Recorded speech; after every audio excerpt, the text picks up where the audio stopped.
Володимир Винниченко, Федько Халамидник.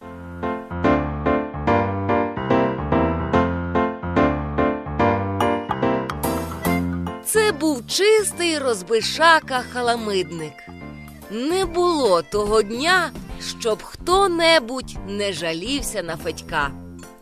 Там шибку з рогатки вибив, там синяка підбив своєму закадишному другові, там перекинув діжку з дощовою водою, яку збирали з таким клопотом. Наче біс, який сидів у хлопцеві. Усі діти, як діти, граються, бавляться тихо, лагідно. Федькові ж неодмінно, щоб битися, щоб що-небудь перевернути догори ногами. Спокій був його ворогом, з яким він боровся на кожному місці. Наприклад, таке. Ліплять хатки з піску. Перед будинком, де жив Федько, була незабрукована вулиця, і там завжди грузли в піску коні. Після дощу цей пісок ставав липким і вогким. Для будування хаток нема краще. Поставиш ногу, обкладеш її піском і виймай потихеньку. От і хатка. Хто хоче, може навіть димаря приробити. Коло хатки можна тин виліпити, а за тином натикати сінинок і сад є. А між хатками іде вулиця, можна в гості ходити одне до одного. Федько теж ліпить, але раптом встане, подивиться і візьме та й повалить усе чисто, і своє, і чуже, ще й регочеться. А як хто розсердиться або заплаче, так і штовхана дасть. Битись з ним і не пробуй. Перший по силі на всю вулицю. Враз тобі дасть підніжку, зімне, насяде і пита: «Ну, наживсь на світі? Говори!» Як той каже, що наживсь, то милує, а як пручається, і ще й б'є. Або пускають хлопці змія. Плац великий, ні будинків, ні магазинів, розбігтись єде, і вітер там раз у раз найкращий. От заносять змія.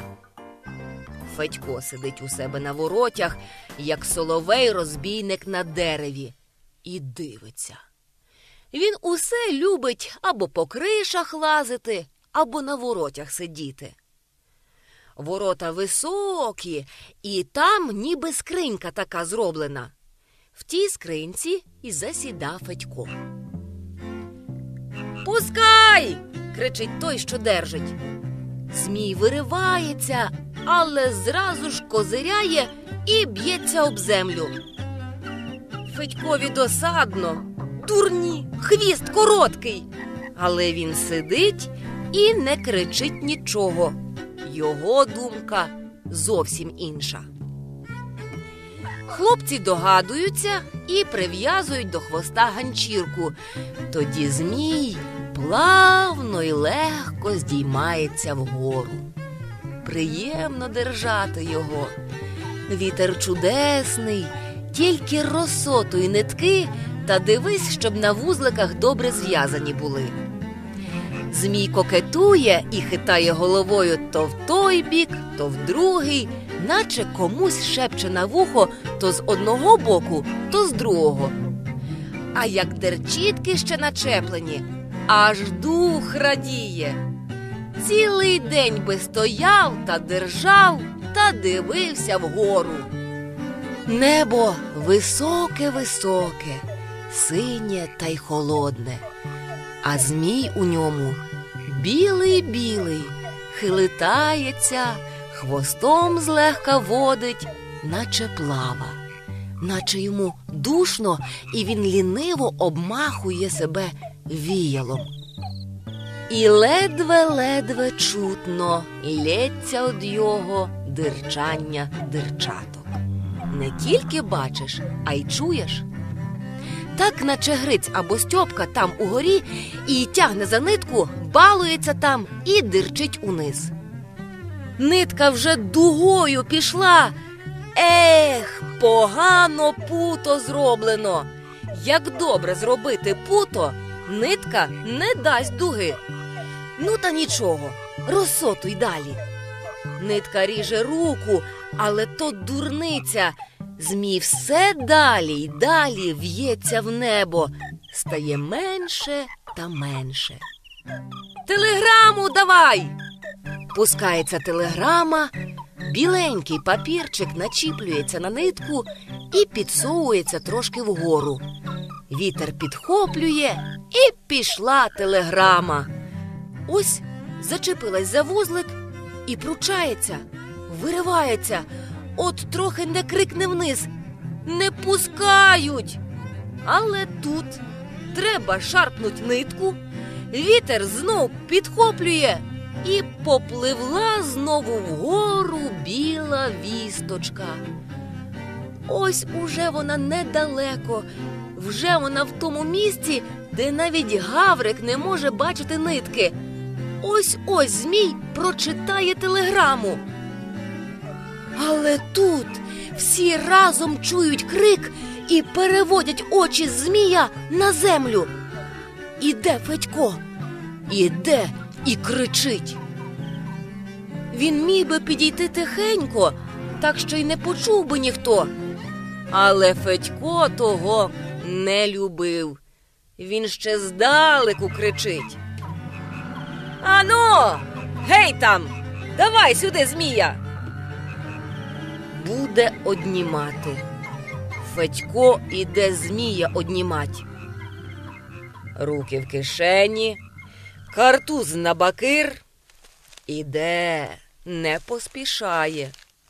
Але тікать і не пробуй. Федько усяку собаку випередить. Хлопці починають швидко сотувати нитки, але що то поможе? «Давай, змія!» – підходить ближче Федько. Гаврик кривить губи і хмикає. Стьопка зблід, але хутко сотує нитки, зиркаючи на Федька. Спірка піднімає з землі камінь і кричить. «Ану, підійди! Ану!» Але Федько навіть рук не виймає з кишень і таки підходить. «Давай сюди змія!» Тут він уже вийма руки з кишені, бо спірка затуляє собою Стьопку і підніма руку з каменем. Але сам Федько каменя не шукає. Він тільки дивиться за спірковою рукою. «Даєш змія?» «А, це твій змій?» «Одніму, та й буде мій». «Ова, задавака! Так і провалю голову, тільки підійди!» «Ану, бий!» Федько навіть груди підставляє, так, наче йому тільки того й хочеться, щоб його вдарили каменем. Чуб йому стирчком виліз під картуза, очі хутко бігають. А Стьопка сотує. Змій тільки диркає далеко вгорі та шарпається і не розуміє нічого, що там сталося внизу.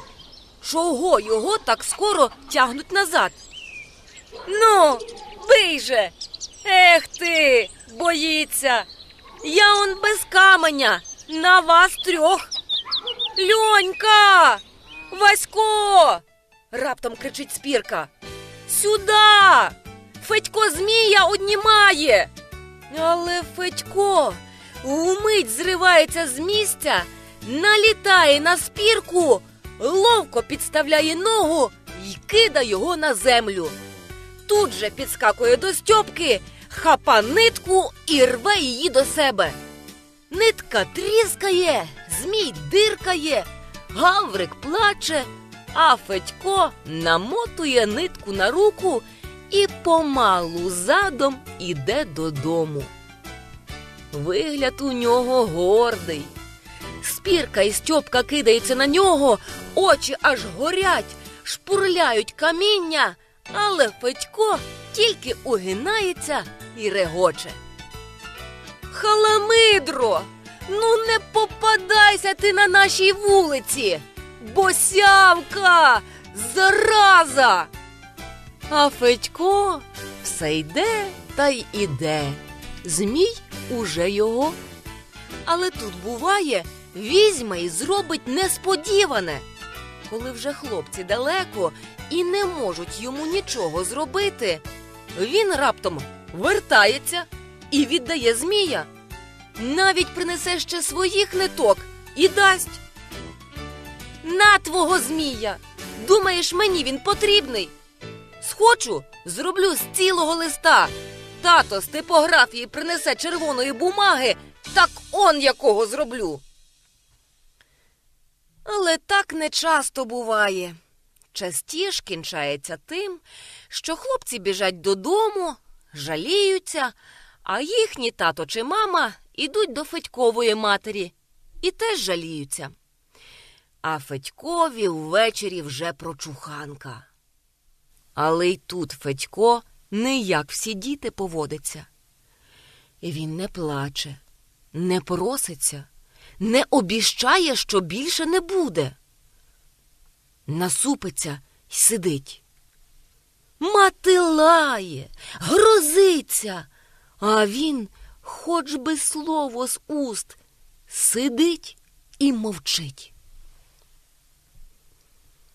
Приходить тато з роботи. Він стомлений, сердитий. Руки сиві от олова літер, які він складає в друкарні. Щоки теж ніби оловом налиті, худі, а борода на них така рідка, що видно крізь неї тіло. «Що, вже знов?» – питає він, глянувши на Федька. Федько ще більш насуплюється і починає колупати пальцем кінець столу, а мати розповідає. «Правда то?» – питає батько у Федька. Федько мовчить. «Кому ж я говорю? Правда те, що мати каже?» «Правда», – тихо одмовляє Федько. «Скидай штани». Федько мовчки встає, скидає штанці і чекає, похиливши голову. Батько здійма з себе ремінь, кладе Федька на стілець і починає бити. Федько здригується всім тілом і шарпа ногами. «Лежи!» – кричить батько. «А кляте ж яке! А кляте!» – сплескує руками мати. «Хоч би ж попросило тата, хоч би заплакало! Камінь, а не дитина! Сибіряка якийсь!» Вибивши сибіряку, батько вийма з кишені 2 або 3 копійки і дає йому. «То тобі за те, а це за те, що правду говориш». Федько витирає сльози, що виступили з очей, бере гроші й ховає в кишеню. Він за ремінь не сердиться. Він розуміє, що так і треба, але й 3 копійки бере, бо справді не брехав.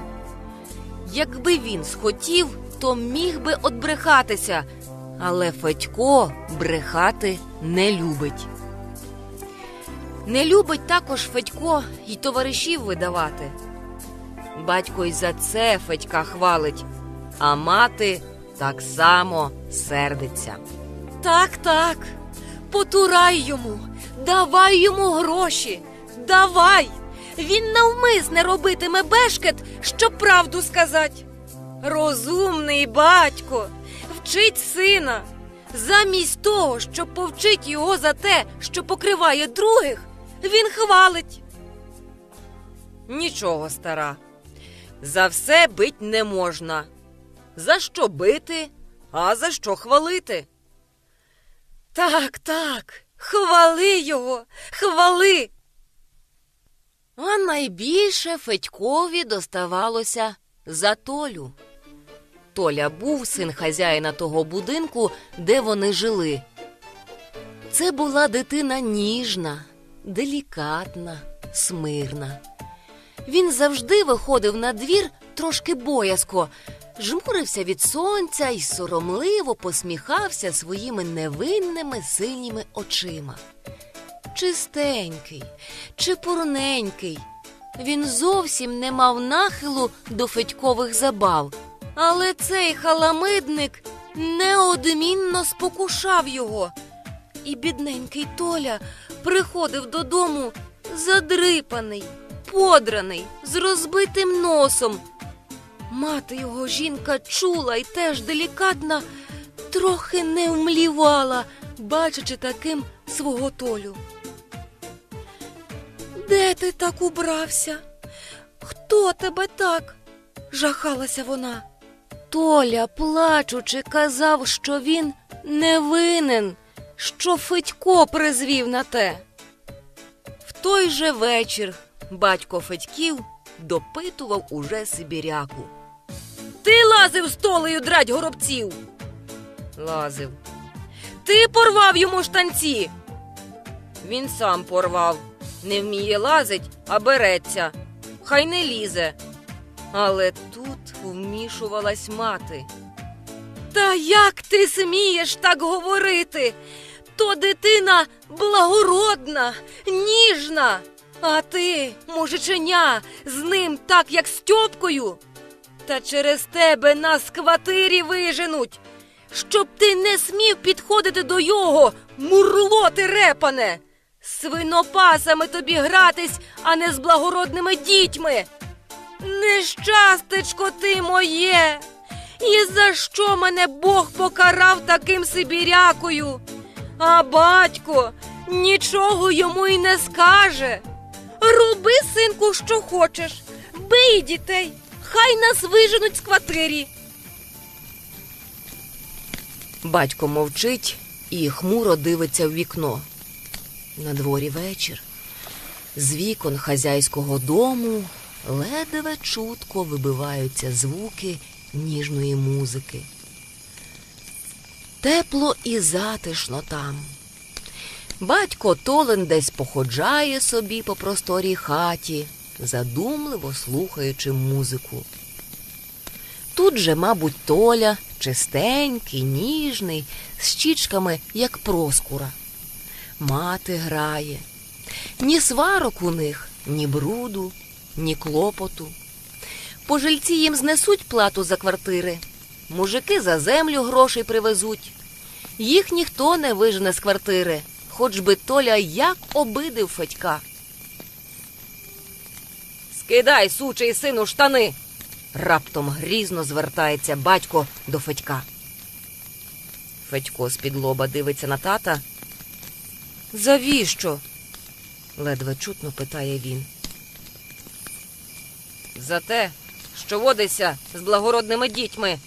Я тобі, паршивцю, скільки раз казав, не смій з панами водитися, не компанія вони тобі». «Та я з ним не водюсь, він сам лізе».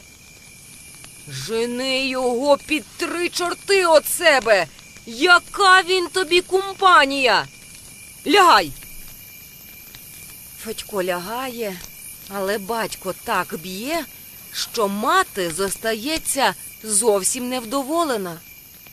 А на другий, третій день Федько знов спокушає Толю.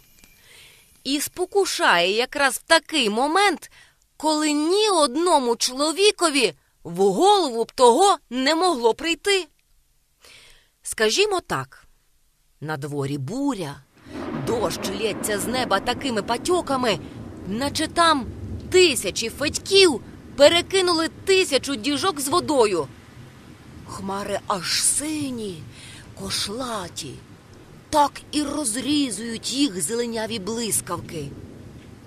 Грім тріскає з такою силою, що аж посуд дзвенить у шафах. Толя притаївшись біля вікна, дивиться на вулицю. Пусто, нема нікого, все поховалось. Тільки згори біжить цілий потік брудної води з бульками. Дощ січе воду, камінь, стовпчики. З ринв цілі водоспади спадають в палісадник. Темно, сіро, страшно. Мама у себе в покої лежить з пов'язаною головою. Вона не виносить бурі і завжди хворіє.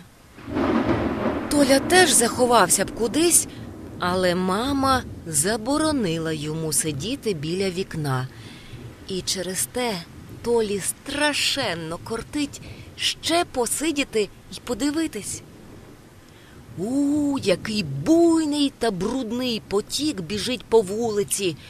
І де він береться завжди? Трах-та-тах! Лускає грім, і лямпа в їдальні дзвенить. Толя тихенько хреститься й блідніє, але од вікна одійти не може. І раптом він бачить щось надзвичайне. На вулиці, в самому потоці, під дощем, мокрі, без шапок бредуть Федько, Стьопка і Васька. Вони позакачували штанці аж до живота, пацають ногами, сміються, щось, видно, кричать. Їм весело і любо. Вода, мабуть, тепла, а дощ, як душ у бані, так і обливає їх. Ось Федько підставляє лице під дощ, ловить краплі ротом. Які у них смішні мокрі голови! Васько щось знайшов у воді. Що то? Підкова! Федько ховає в торбинку. Вони знов назбирають гвістків, підков, залізячок. А Федько раз знайшов навіть 5 копійок. Толя стає увесь зріст на вікні і маха руками, щоб його побачили. Але хлопці не дивляться на вікно. Вони пацають ногами, бовтаються, грім тріщить у них над головами, але їм той за вухом не свербить. Хмари над ними такі страшні, що дивитись моторошно, а їм те якраз і мило. Дощ, значить, ще довго буде. Ось вони пританцьовують, мабуть, співають. Іде дощику, цебром, цебром, цебрицею над нашою пшеницею. І дощ іде їм на голову, на плечі, на руки. Сорочки поприлипали до тіла, потік біжить, біжить, грім тріщить. Але Толі грім уже не страшний. Толя й сам би побіг на вулицю.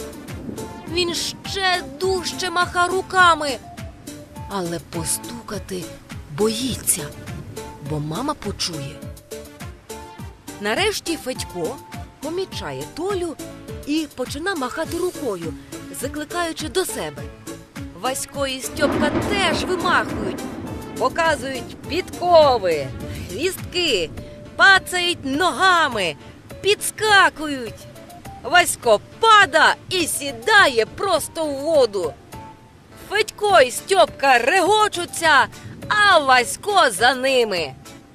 Толя раптом стрибує з вікна, швидко скидає черевички, закачує штанці і тихенько вибігає в сіни. З сіней на ганок, на ньому бархатові курточка й штанці. Жалко їх. Але хлопці вже коло ганку і кричать: «Іди, не бійсь, дощ теплий!» «Та йди, от баба мнеться! Раз, два!» Толі холодно і страшно, але він не хоче, щоб його звали бабою. Він сходить з ганку і обережно іде до хлопців. Ніжні, випищені ніжки його спотикаються, брудний потік залива бархатові штанці, дощ враз вимочує акуратно зачісане волосся і курточку.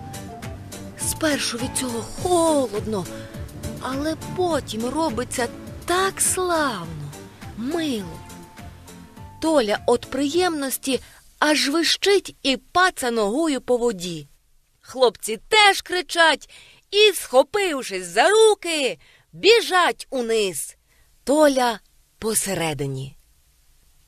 Ввечері Толя, хворий, гарячий, лежить у постелі, а Федька кладуть на стілець і луплять. Наставала весна. Сніг зробився жовтий і брудний, а лід на річці такий, як намочений сахар. Потім почали текти річечки по вулицях і стала парувати земля на сонечку. Раз під вечір Стьопка, Грицик, Спірка та інші хлопці пускали кораблики по вулиці. В цей час вийшов Толя на ганок і дивився на них. Він сам не пускав, бо йому строго заборонено було гратись з вуличними хлопцями, але стояти на ганку можна було. Раптом звідкись прийшов Федько. Кожушок його був весь мокрий. Чобітки аж порижіли од води, шапка в болоті. Але він весь сяяв і махав величезною палицею, яка була вдвоє більша за нього. «Хлопці, а де я був?» – закричав він ще здалеку. Всі кинули кораблики і підбігли до нього. «А де? А де?» Федько ловко заткнув палицю в купу мокрого снігу, зняв шапку і витер піт. Хух, от так наморився, братця. Ну, так і робота була. Та де ж ти був? Яка робота? На річці був. Там таке. Крига йде страшенна. Базарний місток знесла к бісу. Он як. Ми ловили дошки. Я такого дуба витягнув, що ой-ой-ой. Хлопцям аж дух захопило, а вони й не знали. Та брешеш, правда? Піди, подивись, сидять тут, кораблики пускають. Я завтра у школу не піду, зранку на річку збираюсь. Як у школу не підеш? А батько? От штука, візьму та й не піду. Здоров, Только! Толя чув усю розмову, і йому страшенно кортіло розпитатись, як там на річці крига йде. Але він терпіть не міг, як йому цей Федько говорив Толька, наче він йому товариш. Толя одвернувся і нічого не сказав, немов не чув Федька. Але так було цікаво послухати, як крига йде на річці, що він зараз же повернувся знов і сказав: «Здоров, ти був на річці?»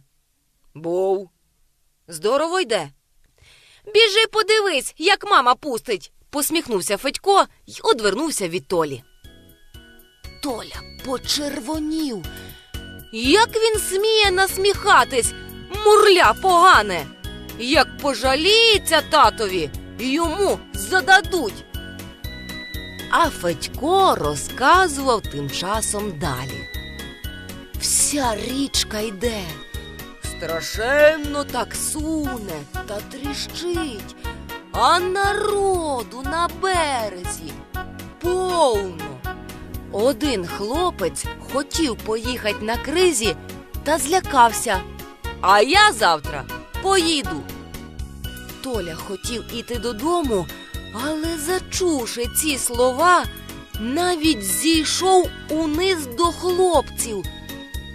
Хлопці теж були вражені. От скажений цей Федько! Там десь, дивись, страшно, а він полізе туди. Та на саму кригу полізеш? А то ж куди? От і палиця вже є, показав Федько на застромлену палицю. Весело на кригах. Я бачив, як торік їздив Антошка, та я тоді не достав палиці. Гайда завтра разом, га? Спірка і Стьопка почухались. У школу треба. В школу. Один день пропустимо. От біда велика. Толі страшно було слухати такі розмови, але він не мав сили одійти. Хлопці почухались і таки рішили йти завтра до річки. Умовились, що всі троє зійдуться на цьому самому місці рівно о 8 годині.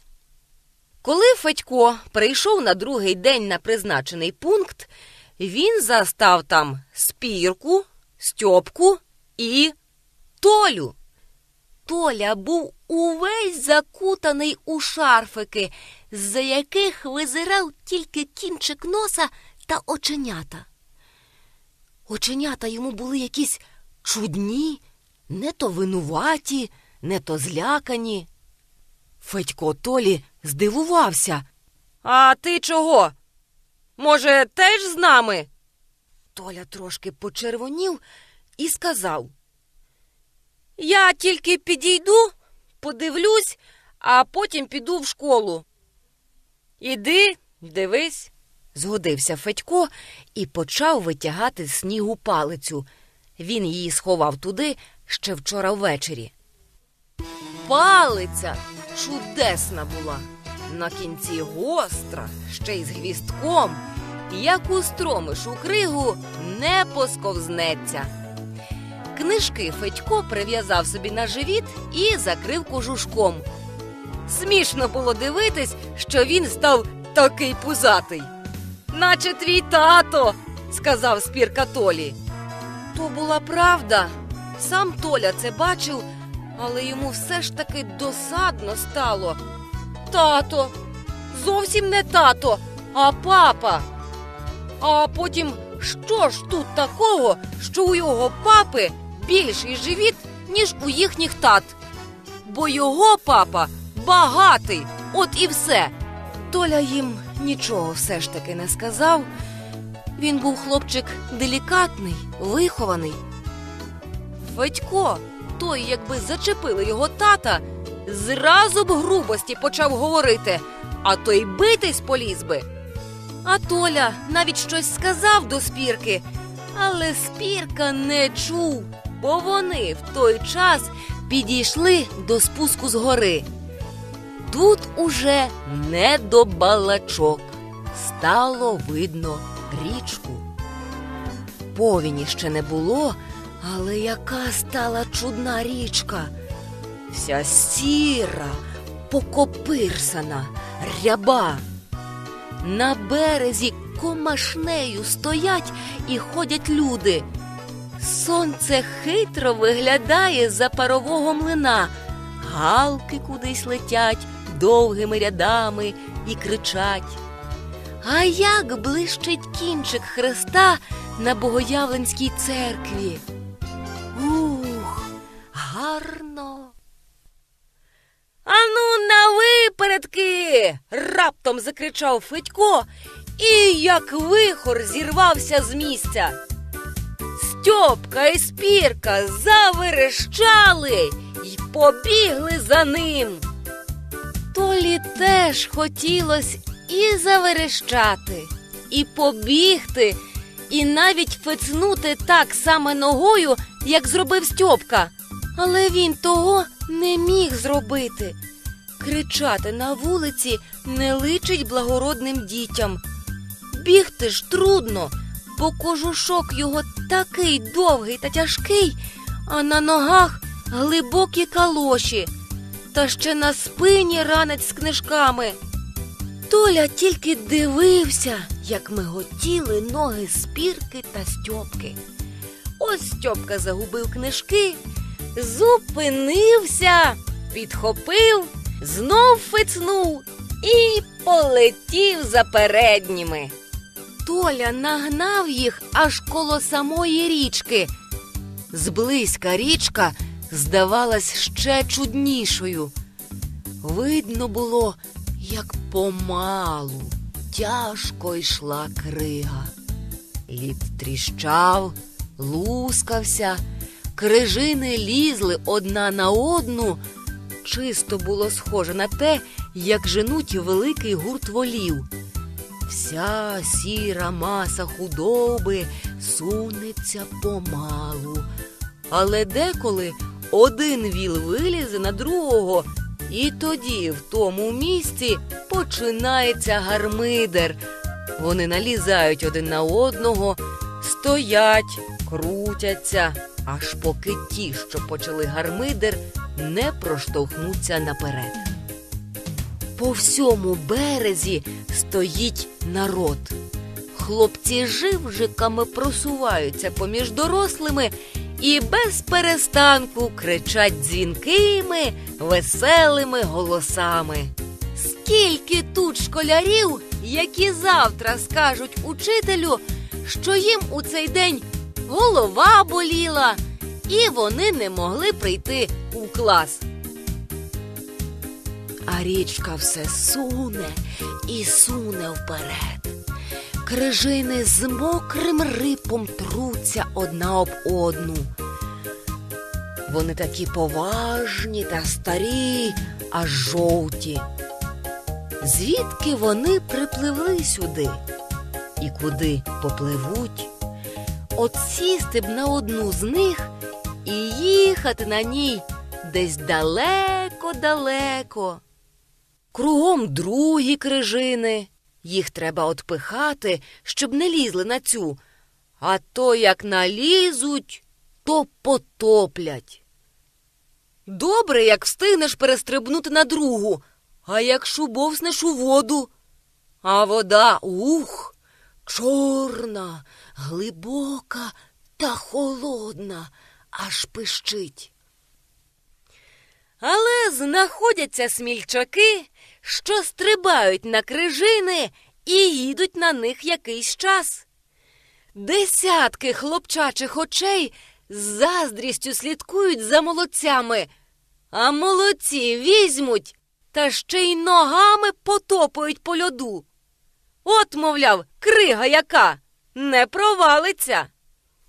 Деякі з них перестрибують на другі лідяки і навмисне зупиняються на самому кінчику над чорно-синьою густою водою. «Ану ти там!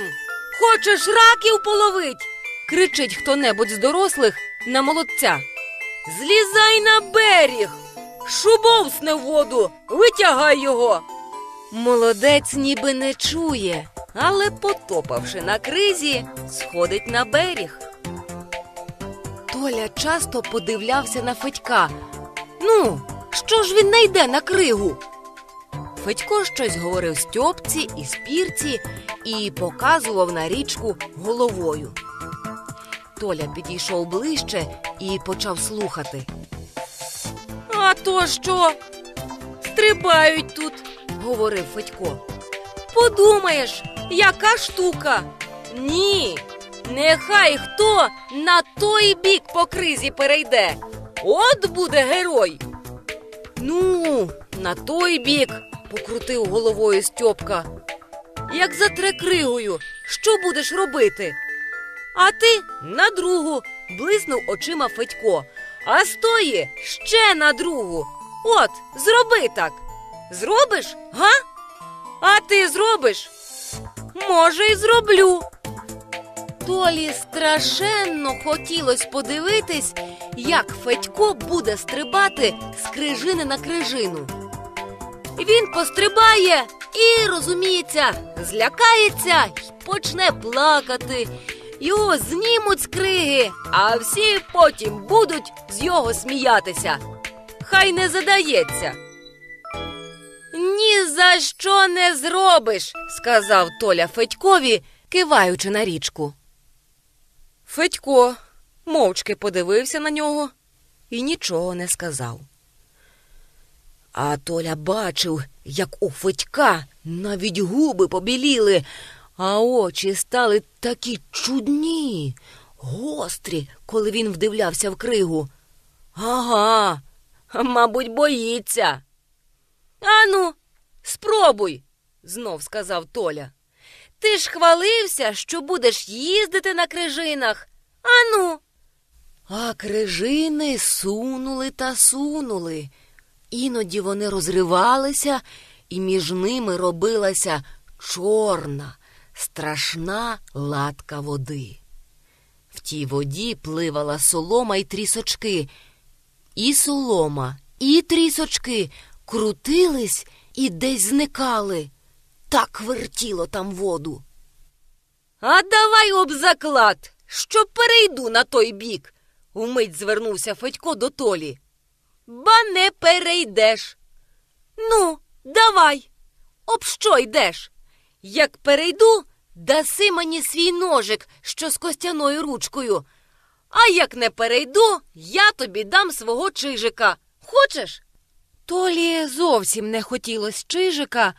Навіщо йому чижик? Але він згодився. «Ну, добре. Давай руку. Спірка, перебивай». Спірка перебив, і Федько став тісніше підперізуватись, оддавши Стьопці свої книжки. «Тільки ви мовчіть», – тенором сказав усім Федько. «А то, як побачать, що я хочу переходить на той бік, то не пустять. Нехай думають, що я хочу коло берега походити». «Добре». Федько підперезався, взяв у руку палицю, спробував її і насунув щільніше шапку. «Ну, гляди ж», – промовив він до Толі якимсь чудним голосом і пішов просто на кригу. «Федько пішов! Федько пішов!» – закричали хлопці, які вже давно зачіпали його, щоб ішов на кригу. Федько стрибнув на лід і, наче пробуючи його, потопав ногами. Крижина добра була, товста, міцна. Федько потрошки наблизився до другої, походив і палицею зміряв, чи товста. Потім озирнувся до берега і раптом стрибнув на другу крижину.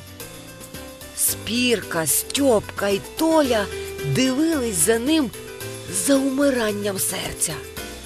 «А куди ти там?» – закричав до Федька якийсь робочий збоку. «Куди понесло тебе? Вертайсь назад!» Але Федько, мов не чуючи, підбіг на край своєї крижини і знов став тикати під нову крижину. Та була зовсім тонка.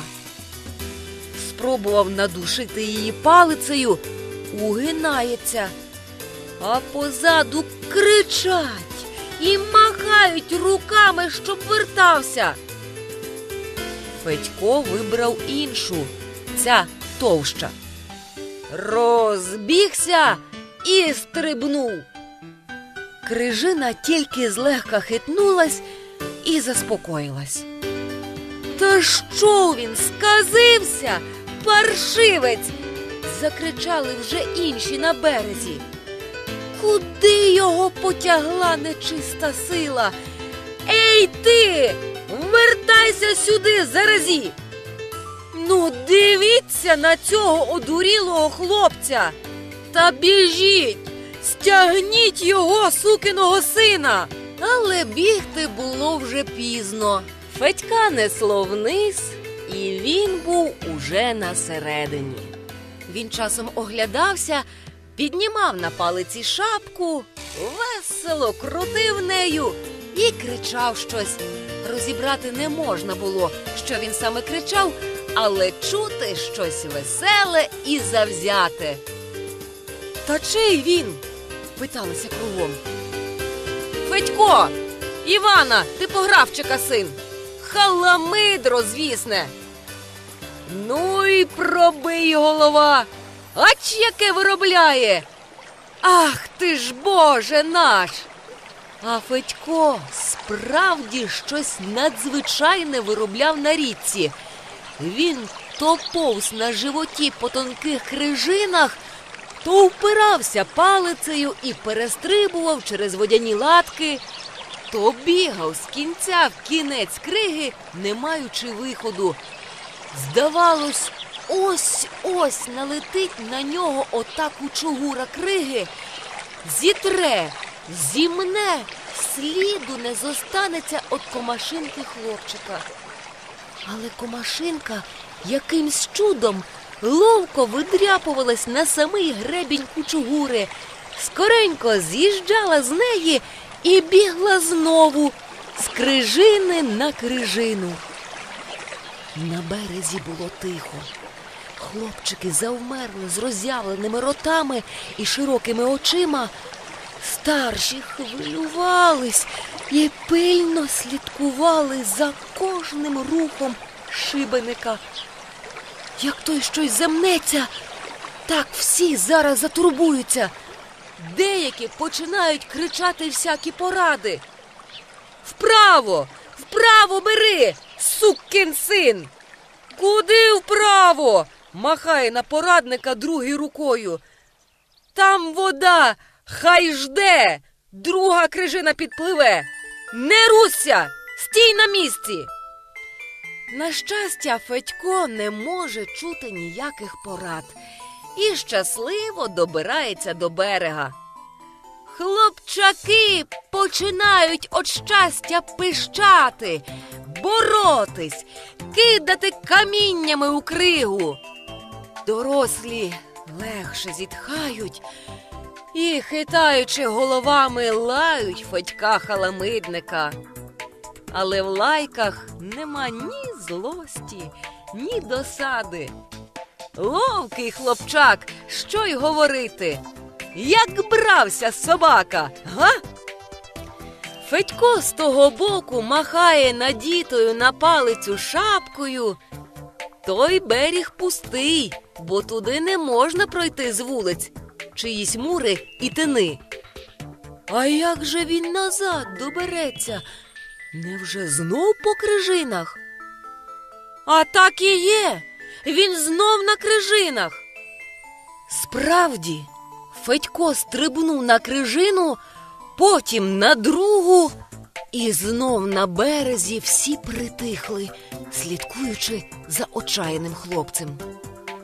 Ніхто вже не кричав порад, ніхто не лаявся, тільки не зводили очей з маленької комашинки, яка дряпалась, бігла серед страшних сірих крижин, стрибала, метушилася.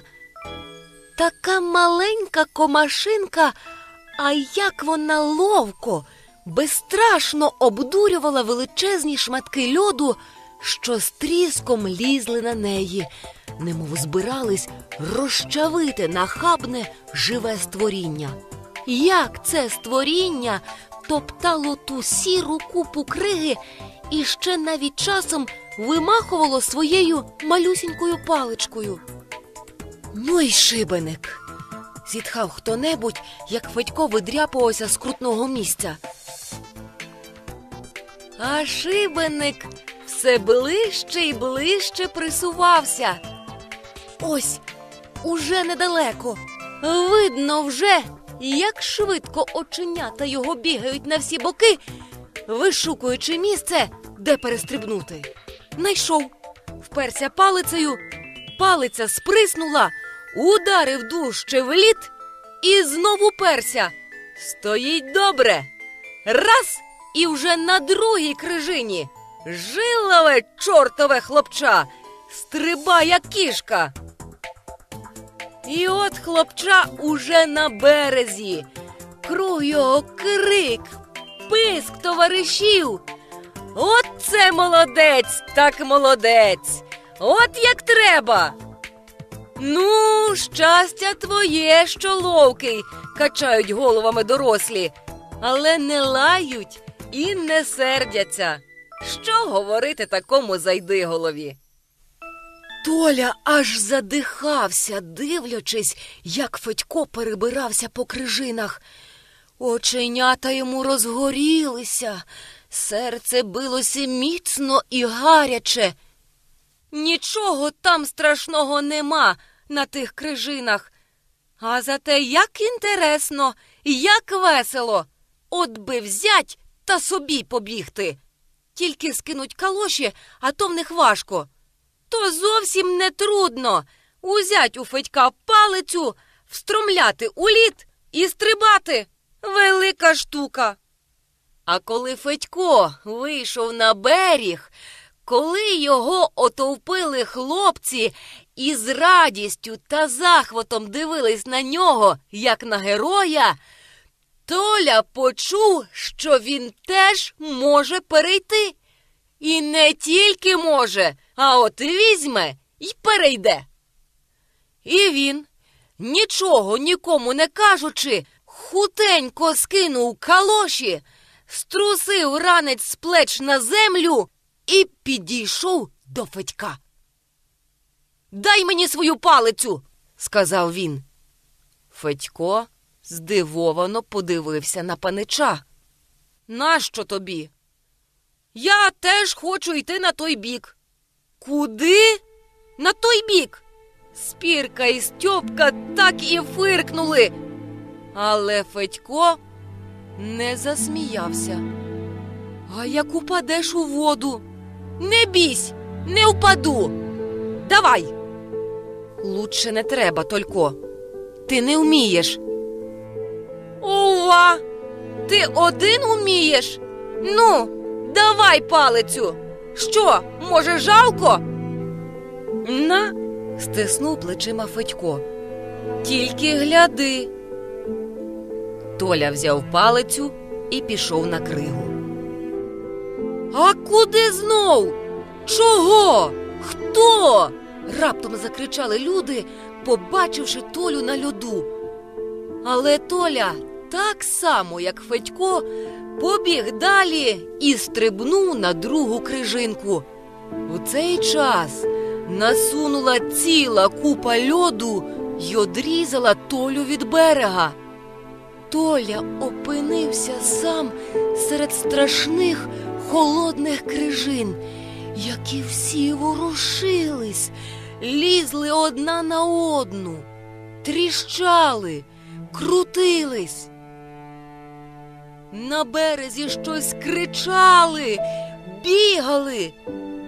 Толя розтирявся, хотів бігти назад, але не можна. Перед ним ціла смуга води, а ззаду суне величезна скеля льоду.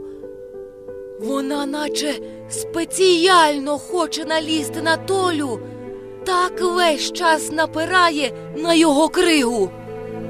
Толі зробилось страшно.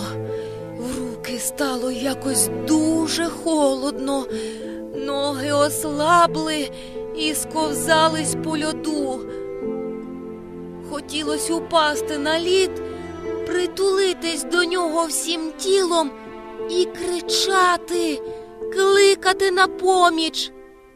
Але він і те боявся зробити, тільки стояв і тихенько став плакати. А люди на березі хвилювались, кричали, радились, як вирятувати Толю, і не знали, що зробити, бо кожний радив одне, другий друге, третій третє. Всі йшли рядом з крижиною, на якій стояв і плакав Толя, кричали, махали руками, кудись когось посилали. А Толя тим часом все плив далі. Він уже випустив палицю з рук і хукав на червоні пальці, обливаючи їх сльозами. Деякі з дорослих пробували зайти по крижинах з другого боку, але крига угиналась, ломилась під ними, і один швець навіть трохи не впав у воду. У цей час звідкись узявся Федько. Він, як тільки Толя розтарявся на льоду, і всі побачили, що злякався, десь зразу зник. Його навіть хотіли вилаяти, що призвів панича до такої біди. Але Федько як під кригу пішов. «Ага, злякався скурвин син, шибеник чортів! Навчив хлопця, та й утік!» Усі вже знали, що Толя хазяйський синок, а деякі навіть побігли за його папою. І от, коли всі метушились, бігали і не знали, як вирятувати Толю, несподівано з'явився Федько. В руках йому була довжелезна палиця, в яку він почав забивати гвіздка, раз по раз заклопотано подивляючись на Толю. Спірка і Стьопка всіма силами старались помагати йому. «Ну, гвіздок забитий, держиться добре. Ану, гей, дайте дорогу, з дороги ж!» Всі розступились на крик. «А диви, знов цей шибеник! Але він з палицею, чи не рятувать панича збирається? Ти куди, халамидро? Дорогу! Ану, дайте дорогу!» Федько продерся крізь юрбу, вибрав крижину і стрибнув. «Держись, Только! Я зараз буду коло тебе! Держись! Не бігай! Стій на місці!» Толя, забачивши Федька, захвилювався і хотів бігти йому назустріч. Але приказ Федька зупинив його. Хвилин через 5 Федько вже був на Толеній крижині. «Ну, давай руку і йди за мною!» «Та не бійсь, іди сміливо! Палицю візьми та впирайсь!» «Ну, так, держись! Стій! Я перестрибну, а ти підожди!» «Ой, не ходи, я боюсь!» Ухопився за нього Толя. «Та стій! От дурне! Я перестрибну і присуну до тебе свою крижину, а ти перейдеш, бо сам же не перестрибнеш!» Федько перескочив, підбіг на край своєї крижинки і вперся палицею в сусідню купу льоду. Крига зашаруділа і підсунулась до Толі. «Тепер переходь сюди. Ну, от, бачиш? Тепер іди на цей край. Іди сміливо, не бійсь. Ставай тут, стій, не бійсь. Я піду назад, підштовхну тепер до берега». Федько перебіг на другий кінець крижини і тільки хотів упертись палицею в дно річки, як раптом під ним почувся тріск. Крихка крижина розломалась надвоє, і Федько зник з льоду. Всі так і завмерли. Але Федько не потерявся. Він ухопився руками за кригу і зо всієї сили пнувся, щоб його не знесло. Але на латку води, яка сталася від цього, вже сунула нова крига. Вона знесе Федька. Толя побачив це і з криком забігав по крижині. «Толю! Толю!» – кричав Федько. «Подай мені палицю свою! Подай палицю! Я вилізу!» Але крижину в цей час підбило до берега, і Толя, як стріла, вилетів з неї. Стьопка, Спірка й інші хлопці кинулись до Федька і протягнули йому палицю. Федько весь посинів уже і хотів взятись за палицю, але рука не слухалась, заклякла. А підійти до нього не можна, бо крижина угинається, заливається водою і може розломитись знов. «Стьопка, ляж на лід та підсунься до мене», – прохрипів Федько.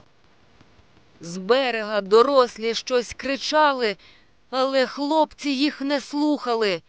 Стьопка ліг і став підсуватись до Федька. «Зійдіть там з криги, хто лишній!» – крикнув Стьопка, озирнувшись. Але в цей час один з хлопчиків подав Стьопці шворку, зв'язану з поясів. Стьопка кинув її Федькові. «Хватай, Федю! Хватай! Швидше, Федю, бо крига йде!» Федько протягнув руку, але знов ухопився нею за лід. «Не можу», – прошепів він. «Руки не держать. Упаду». І раптом вхопив зубами за шворку, набрав повен рот, міцно стиснув зуби і мотнув головою, мовляв, «Тягни!» Стьопка, хлопці й дорослі з берега почали тягти Федька. «Держись, Федю, держись! Нічого! Ех, держись ще трошки! Браво!» Федько був весь синій від холоду і того, що держався зубами за пояс. Але як тільки витягнули його на тверде, він став на ноги і почав швидко-швидко топати й махати руками. Вода лилася з нього, зуби йому цокали, але він на те не вважав. «Нічого, не перший раз я цієї зими 3 рази на льоду провалювався. Треба тільки бігати». Але йому не дали побігати. Десь узялись папа й мама Толі, а з ними мати Федька. Толя, побачивши їх, затрусився і з криком та плачем кинувся до них. «Папочко, мамочко, я не винен, я не винен». Але папа й мама не дали йому говорити. Схопивши його під руки, шарпнули і потаскали додому. Мати Федькова теж схопила Федька і так торсонула, що з того аж бризки посипалися. «Додому, Іроде! Ось я тобі покажу!» І знову так потягнула, що Федько мусив бігти за нею. Такою блідою і лютою Федько ніколи не бачив свою матір. А попереду батьки тягли Толю, який весь час спотикався, щось кричав і голосно плакав. Батьки йому щось відповідали і шарпали так, що Толі кілька разів спадала з голови шапка. Раптом вони зупинились і підождали Федька з матір'ю. «Він був на льоду!» – грізно звернувся батько Толин до Федька. Федькові було дуже холодно, зуби йому не переставали стукати, Все тіло боліло від шарпання матері, але він все-таки встиг помітити, що у батька Толеного аж слина запеклася на губах, а очі налились кров'ю. А Толя з жахом задирав голову то до мами, то до папи і жалібно говорив: «Я не винен, я не винен». «Мовчи!» – крикнув до нього батько і знов повернувся до Федька. «Був він на льоду?» «Був», – цокаючи зубами, сказав Федько. «Неправда! Неправда!» Ще жалібніше і страхом забився Толя. «Я не хотів іти, а вони мене потягнули на річку, а потім Федько узяв і пхнув мене на кригу. Спитайте всіх, я не винен». Федько аж труситись перестав і подивився на Толю. А мати Федькова так і спалахнула. «Ох, Боже ж мій! Та що ж ти собі думаєш, Люципере ти? Та батько ж з тебе 3 шкури здере, та він же на тобі живого місця не оставить. Чом тебе чортяка не вхопила там у воді? Ти ідоляко!» І вона зо всієї сили ударила Федька по голові. Федько аж упав на одно коліно і закрив руками голову. Мати знов хотіла вдарити його. «Підождіть, Іванихо!» – зупинив її батько Толин і підняв Федька. «Встань! Чекайте, Іванихо! Я хочу спитати його!» «Федьку, я вірю тобі. Я знаю, що ти ніколи не брешеш, не бреши й тепер. Говори, ти потягнув Толю на річку?» Федько трусився, коліна йому зігнулись і хилитались на всі боки. Він мовчав. «Говори ж, падлюко!» – турсонула його мати. Федько глянув на Толю, той великими, повними страху й тоски очима дивився прямо на нього. Сльози текли йому по щоках і зупинялись в куточках рота. Толя машинально злизував їх язиком і все дивився на Федька з чеканням чогось страшного. «Ну, говори ж, Федьку!» – нетерпляче сказав батько Толин. Федько одвів очі від Толі, похилився і тихо сказав: «Повів». «І пхнув його на кригу?» «Пхнув». «Паршивець же ти!» – крикнув Толин батько і сильно хляснув Федька по лиці. А потім повернувся до Федькової матері і сказав: «Надіюсь, що на цей раз чоловік ваш покарає його як слід. Інакше лучше очистіть мені квартиру». Федькові знов упала з голови шапка, як ударив його Толин батько.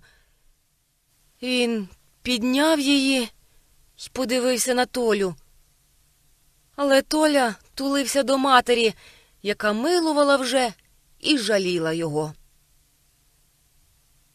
А ввечері, коли мав прийти батько Федьків з роботи, Федько кашляв і облизував гарячі губи. Йому було страшенно жарко. «Ага, бухикаєш, кашляєш, ідоле!» – обзивалась від печі мати. «Підожди, підожди, візьме тебе чорт, Ось нехай ще батько прийде та погріє ще ремінем. Що, єсть жар?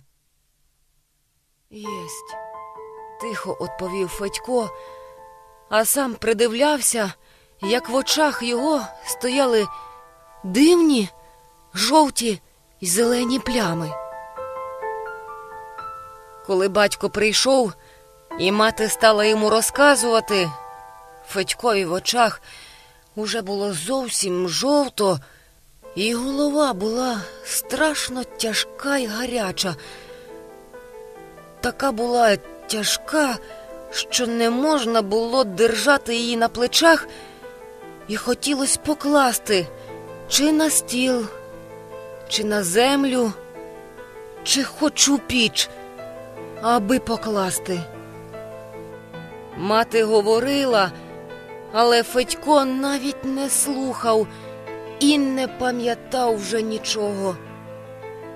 Він тільки, як крізь сон, бачив, що татуньо чогось страшенно став лютий.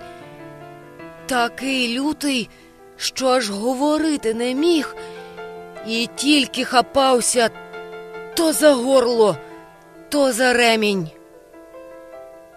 Потім Федька поклали на стілець і били вже як слід.